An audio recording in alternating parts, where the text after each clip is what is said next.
На всех важнейших железнодорожных станциях находятся пункты технического обслуживания вагонов. Здесь производится осмотр транзитных поездов, выявление неисправностей, требующих ремонта вагонов, а также осмотр грузовых вагонов для подачи их под погрузку. За очень короткий отрезок времени необходимо осмотреть все узлы и не пропустить неисправности. Более 200 работников эксплуатационного вагонного депо «Исака-Горка», работающих на территории Сольвычегодского территориального управления, круглосуточно несут свою вахту на железнодорожных станциях от Валдеева до Уртамы. Для этого мы здесь и, так скажем, и работаем, чтобы проследовать заданные гарантийные участки безаварийно. И немаловажную роль ведем именно в погрузке вагонов, отбор вагонов под погрузку. Сейчас у нас на данный момент пошли такие направления погрузки, как на Восточный полигон, где вагон следует порядка 9000 километров. В пункте технического обслуживания грузовых вагонов станции Сольвычегодск трудится более 100 работников. Каждый здесь профессионал своего дела. Иван Чебыкин – осмотрщик, ремонтник вагонов.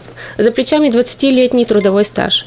Профессиональной копилки многочисленные награды руководства вагонного депо и Северной железной дороги. Свой опыт и знания он передает молодым работникам. Тонкость осмотрщика, ремонтника вагонов – это нахождение неисправностей, трудно выявляемых, как их называют.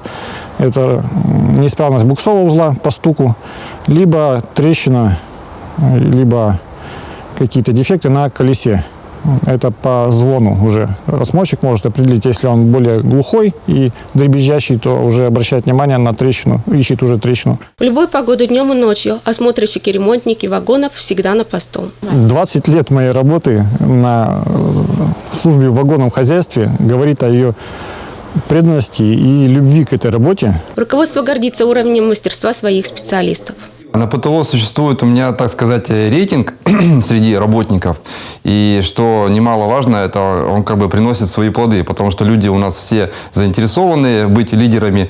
Поэтому как бы люди борются и за знания, и за выявление, и в целом по работе.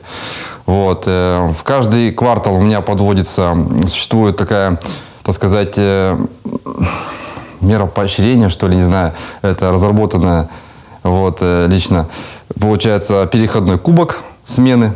Лучшие вагонники награждаются знаком за безаварийное проследование 500 тысяч вагонов и 1 миллиона вагонов. И таких в коллективе немало. Это гордость и слава сольвычегодских вагонников. Костяк предприятия составляют трудовые династии. А работать сегодня в эксплуатационном вагонном депо «Исака-Горка» значит уверенно смотреть в завтрашний день.